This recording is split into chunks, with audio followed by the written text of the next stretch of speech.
Scholz, you have the floor.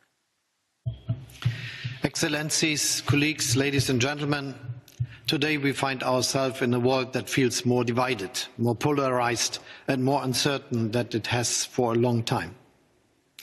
The international order, as we know it, is facing tremendous challenges. For some countries, the statement holds promise, the promise that the tables are finally turning.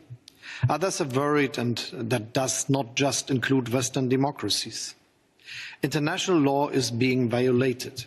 Russia's imperialistic war of aggression against Ukraine might be the most brazen example, but it's not the only one by far.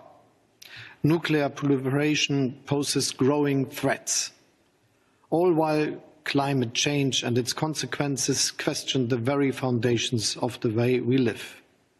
So today we are facing a fundamental question. How can we reflect the power shifts of our world is experiencing, and at the same time maintain international order in the 21st century? For me, the first part of the answer is this. Any effective international order needs to reflect the world's multipolarity. Countries in Asia, Africa, and the Americas have growing populations and economies. Hundreds of millions of people globally have lifted themselves out of poverty and joined the global middle class. They have every right to the same level of prosperity, participation and global influence that citizens in Europe and North America enjoy. So I deeply believe there is no global order without fair representation and participation. As co-facilitators for the Pact for the Future, we, Namibia and Germany, have been guided by this principle. We have been working tirelessly to forge the best possible consensus.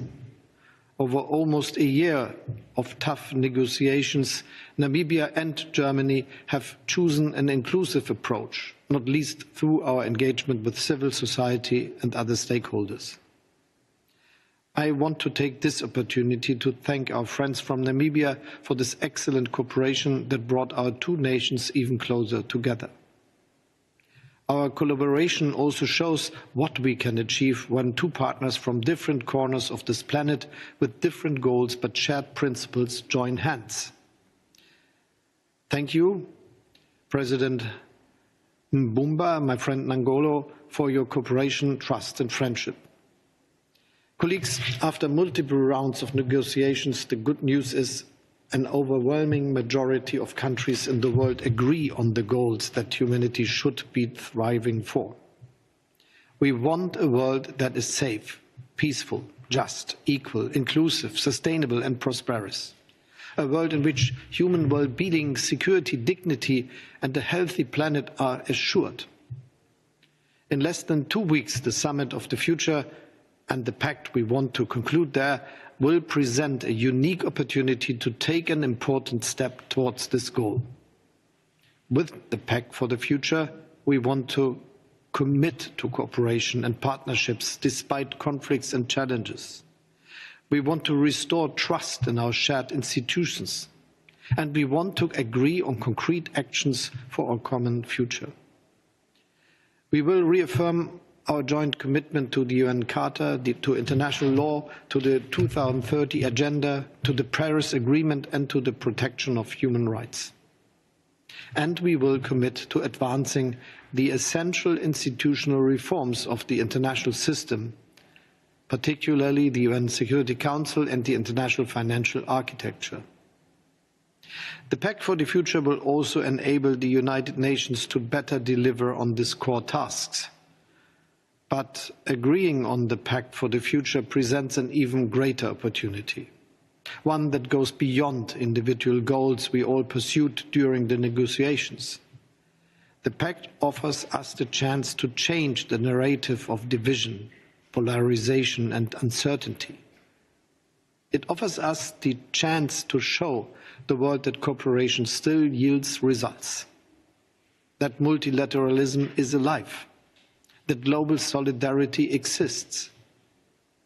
I know that even now, when we can see the finishing line ahead of us, there are still some differences to bridge in the ongoing negotiations. Speaking for Germany, I can assure you that we are deeply committed to doing just that.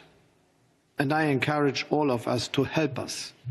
There's little to lose, but so much to gain.